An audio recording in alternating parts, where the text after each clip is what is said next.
everyone, welcome back to the Espresso, your daily shot of Chinese words with Catherine Xiang. I'm Catherine Xiang. How are you doing? Today I will continue to talk about 5 tips to learn Chinese characters and to master Chinese reading. And actually this is the second part of the first bit when we talk about the beauty of Chinese characters. I highly recommend you to watch that because I think in order to understand how the Chinese characters form words and some basic knowledge about Chinese characters will really help you to get to understand then why we are learning it and then about today how to learn it. So how do we learn Chinese characters and Chinese language at all? So I have 5 tips to offer, and so let's start. Tip number 1, follow the signs. Follow the signs. This is one of the most important tips I can give to anybody because learning is a science. We have to understand how our brain functions, especially when it comes to the memory, is how your memory works. So follow the signs. Understand first of all how to learn. So I give you one important example and tips. It's about how we retain the information. So as you know, learning a lot of characters, if you need to understand and recognize all of them, the shape, remember how it sounds, and also the meaning, that's quite a lot to process. So what's the best way to help you retain any message or retain all these Chinese characters? So the best revision is, let's say on day 1, you've learned 10 Chinese characters. The best way is to practice it and revise it the day after. So that would expand your memory from retaining the character for 2 or 3 days, and you will forget if you do not do the revision the second day. But if you do the revision immediately the following day, that will help you maintain the memory span for a week. Quite impressive, right? 2-3 days to a week. And then what happened? Then give your brain some time to relax, okay? Rest. And rest is actually part of the learning. Forgetting is part of the learning, okay? So then you come back and revise it again in a week time, okay? So that would boost your retention to a month, okay? So remember, day 1, and then study it immediately the following day, and then give it a week, and then the next one is a month, okay? So this is the pattern. This is the ideal pattern for you to retain the knowledge, retain the information. And then the other thing is very important when it comes to Chinese characters is that when you learn characters, don't mix it with pinyin. So we have the latest eye tracking research done by the Open University has demonstrated. They look at when teaching online, when you have the character and the pinyin being introduced to the learners, where the eye is gonna be focusing and how they process, and in order to solve the language questions or problems, then they notice actually if you have pinyin and the characters appear at the same time, your brain will automatically focus on pinyin and ignore the characters.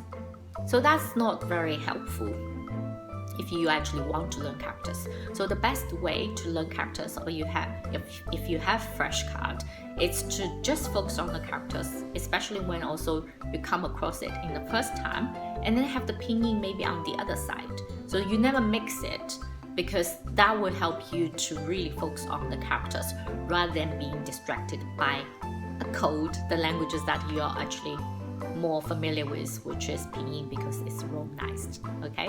So this is what I meant by follow the signs, which is very important. Basically, how we learn, how is the best for your brain to maintain its memory. So the second one, trust your muscle. Trust your muscle, what do I mean by that? It means if you go to the gym every day, you understand your muscle will build. So same with learning Chinese characters, same with learning Chinese words.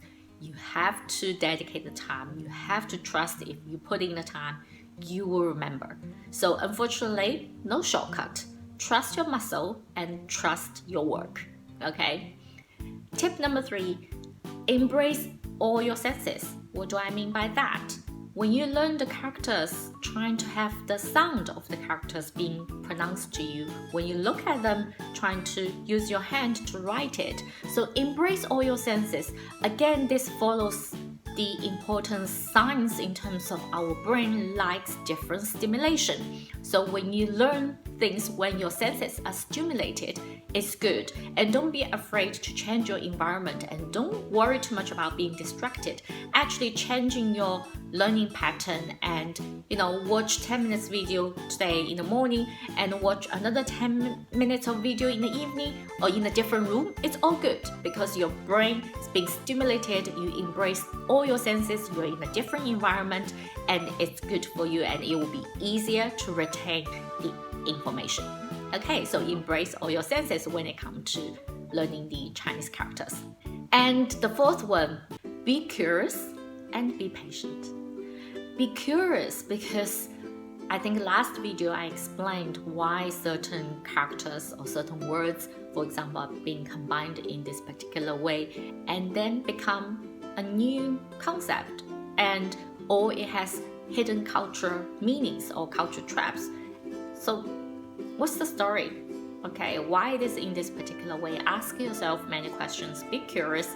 Chinese language is really rich and interesting, and sometimes you have a lot of historical reason to explain certain things. So for example, why 吃豆腐 means certain things, and why 三长两短, I've explained in my number series video why 3 long 2 short, referring to instant and death. So if you don't understand, I put it, I want to test Google translation. It's getting better, but still, if I put 三长两短, it just comes with 3 longs and 2 shorts. Yeah, no, that's not the meaning in Chinese. So be curious and find out more, and that's really good for your learning. Be patient. So link back to trust your muscle, trust it, but be patient, okay?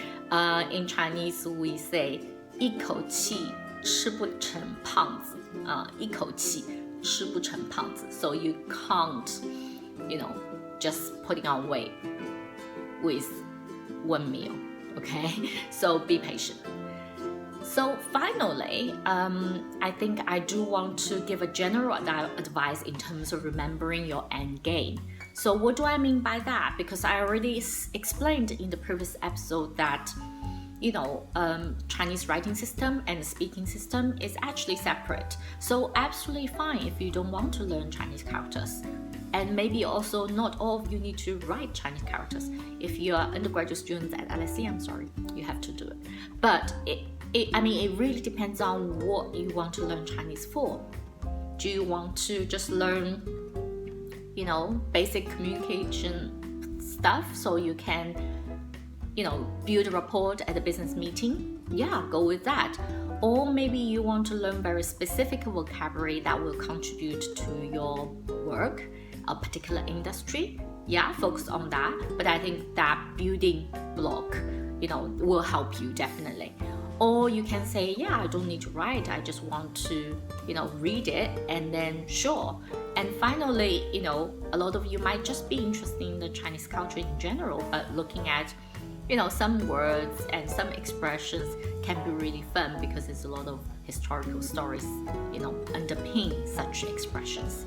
So remember your end game. It will help you to focus your energy and really help you to determine what is the most important things for you. What are the most important, maybe first 500 characters, and what are the first 1,000 words for you, So I think that gives you a strategy to actually learn better and be more relevant. So, hey, quick recap of my 5 top tips. Follow the signs, trust your muscle, embrace all your senses, be curious and patient, and remember the end game. Great, lovely talking to you, and I hope this video is useful, and I will see you next time. Take care. 再见。